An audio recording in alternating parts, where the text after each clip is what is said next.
This story right here was sent to me by Darian McNeil, and it is coming out of Oklahoma, where you see two people in this picture. On the left is a man by the name of Shane Dale Perosi. He's 30. That's a struggling 30. And on the right is a woman by the name of Martika Ferguson. And he has just been charged with first-degree murder of her death that happened on Sunday, November 29th, 2020. And the reasoning as to why he killed her, and this was his reasoning. He said it was because he wanted to teach her a lesson. Now, I don't know what that could possibly entail. I think I know which way it could lean, but I don't want to jump the gun yet until I read this article.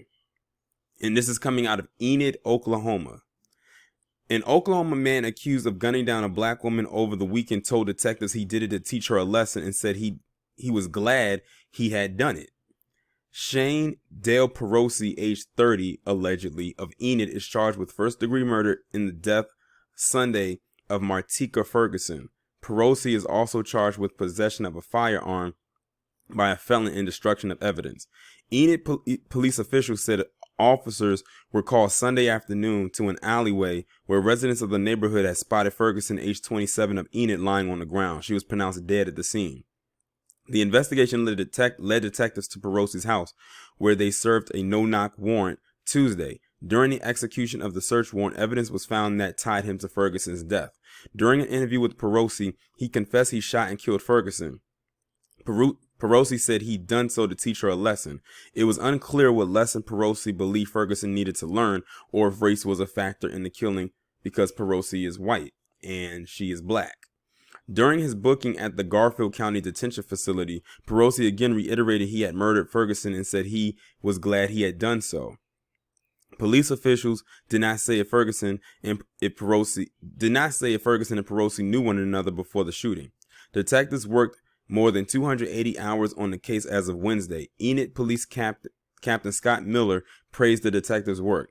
They did a very good job. We're very persistent in conducting a non-stop investigation, Miller said in a statement. They brought closure to the victim's family and have made our community safer with the arrest of their suspect. Perosi remained in the county jail Friday. The investigation into Ferguson's death is ongoing. Well, like I said, I don't know what it could possibly be, but I would not be surprised if race did play a part into this. Now, he said he did this to teach her a lesson. That sounds really threatening. And it sounds personal.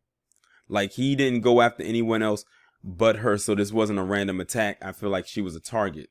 And as far as the possibility of them knowing each other, I could say that now, knowing that this guy was one targeting her specifically and said that he would be glad to do it, he was glad he had done it, I won't be surprised if they did know each other. Now, I don't know on what level would they know each other. Did they come across as acquaintances? Were they friends? Were they former lovers or anything like that? But they lived in the same town, and they were only 3 years apart in age, so I'm not sure what that could mean. But they definitely charged him correctly with first-degree murder, because that was personal.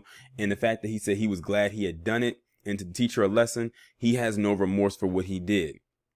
So I don't know which way this could actually go, but just based on those statements right there, he should have the book thrown at him for that. But like they said, the investigation is still ongoing, so they don't know that reasoning as to why this ended up occurring. Why did this come out the way that it did when it comes to her murder? I offer my condolences to her family, and I'm glad they caught this guy like relatively fast. Like it didn't take them a month to catch him. It only took them a few days.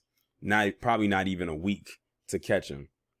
But you can tell by his mugshot, he's not even looking at the camera. He's kind of looking down. He still has this smug look on his face, like when he said he was glad he did what he did, he meant that.